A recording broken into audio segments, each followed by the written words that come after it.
describing specifically what's in the photographs. It's a magnificent, clear photograph of Papoose Lake taken in the daytime. During the daytime now, I got within a mile of the lake bed, and I had a powerful set of binoculars. Yes. It looked like a dry lake bed to me, nothing else. Well, that's what But it at is. night, it was a different story.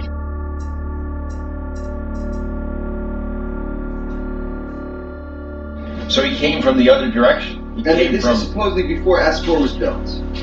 well, See, the that's 49ers right. came through before it, but Right. he was out there when S4 was operating. he did his stuff when it was operating. He But did it like 2 years after Bob's story came out, but he had no idea about the UFO stuff. This guy is an archaeologist. His name is Jerry Freeman, and he had an idea. He wanted to track the history of the 49ers, the groups of settlers who came across the country in 1849 to get to the California goldfields. So he had a unique idea. He infiltrated the Nevada test site from the south and the west and traveled all the way across it. He sneaked across it, avoiding security, knew he was trespassing, but he would travel at night and hide under rocks and in caves during the day. He made it all the way up to Papoose Lake.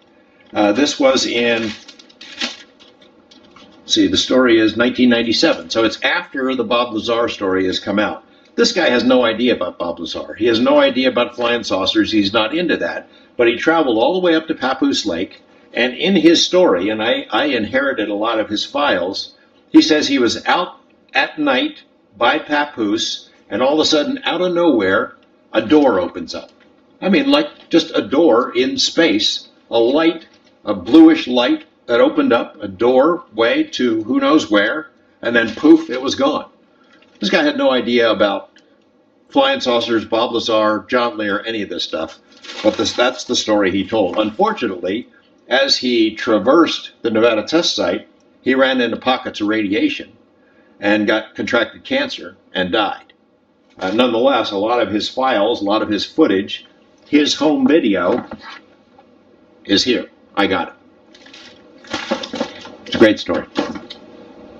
The arch. The huge stone arch depicted in this photograph does not exist, he says. The Department of Energy has decreed it so. Why? Because you and I might want to see it, and it's within a stone's throw of Yucca Mountain, which was designated as the nuclear repository. So he was petitioning Senator Reid to say, look, that stone arch is out there. The Department of Energy doesn't want to admit it because people would want to see it, and it's a crime to not allow people to see it. As far as the Department of Energy goes, it doesn't exist because they don't want people asking to see it. They don't want people to access that.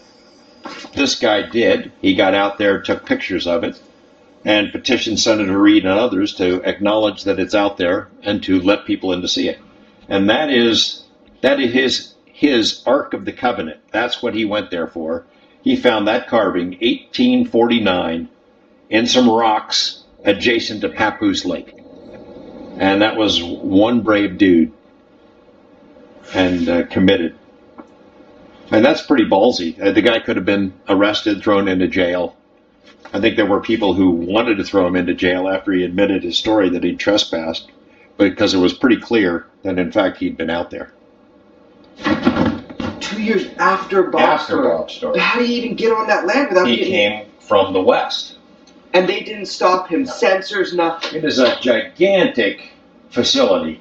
And he slipped in. My mind can't He traveled at night and he hid under rocks. Oh, and he knew he shouldn't be there. Right. Oh, no, he knew he was trespassing. Well, shit, he didn't know for S4 to look for the fucking hole in the side of the mountain? Well, he didn't care about that. He was looking for the rocks, that carving right there that he took the picture of. Fucking nerd. That was the big prize for him. But while he's there hiding, that's when the door opened up. No way. He said he saw the door open up. And he's not a UFO guy. And he doesn't know that shit. Has no idea about this shit. No fucking way. And he died from radiation stuff? Yeah. Because he's sitting out there in the dark. Holy fuck, what the hell is that? And there's light inside. And a door opened from the side of the mountain. That's where Bob... Not on the side of the mountain, right in the middle of the desert. In nothing. Nothing's there. There is no side of the mountain. It opens in complete darkness in the middle of the desert. Ooh. You're not saying the floor opened up. No, I am saying he's out sitting here looking. Out of interdimensional space. Yeah. a door opened with light behind it. Yeah. And he said this to you. Yeah. And he came to talk because he knew you were into this area. Yeah, but he But he came to didn't me, know- but I didn't get to do the story. It ended up being somebody else because I wasn't there at the time. So but, there's some shit going on out at S4 that is way beyond our imagination. yeah, and this guy, like I said, not a UFO guy, completely Dreamland. different adventure. It looked like a dry lake bed to me, nothing else. Well, that's what But it at is. night, it was a different story. What did you see? I could clearly see what were security lights on the perimeters, and I could see lights that opened and closed near the center of the lake. I felt vibration. I know I wasn't imagining it because there were rivulets of sand coming down just on the other side of this little wash, and I could see them. And I thought, well, hey, an earthquake. Well, then I realized, no, this is not an earthquake. It continued and continued for maybe nearly 2 minutes.